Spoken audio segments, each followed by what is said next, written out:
Shifting gears, the South Korea-U.S. annual joint military exercises dubbed the Ulchi Freedom Guardian came to a close on this Friday.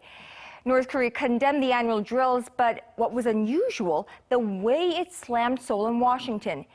Pyongyang published a white paper to do so, something officials here in Seoul say is certainly unprecedented. Our Kwon Soa examines the rare move. A direct product of the hideous hostile policy toward the DPRK pursued by the U.S. and its military strategy. That's how Pyongyang condemned the Ulchi Freedom Guardian military drills conducted annually and jointly by South Korea and the U.S. According to Pyongyang's state-run Korean Central News Agency, the North's mission of the Korean People's Army at the truce village of Panmunjom released a white paper Friday, in which it said if the exercises continue, those involved will face, quote, the most merciless and miserable end.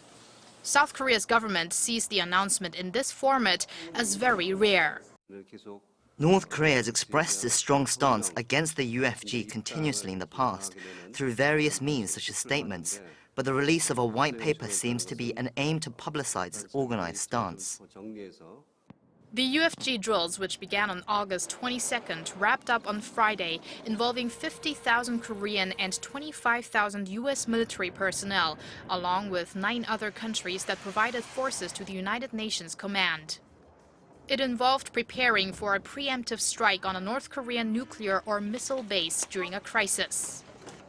In a separate statement, North Korea also denounced the White House's recent consideration of imposing extra sanctions, which followed the North's most recent submarine-launched ballistic missile test last month. On the sanctions front, the international community has been showing continuous efforts. According to reports Friday, the number of countries that submitted their implementation plan of Resolution 2270 to the UN Security Council has risen to 55. Kwon Soa, Arirang News.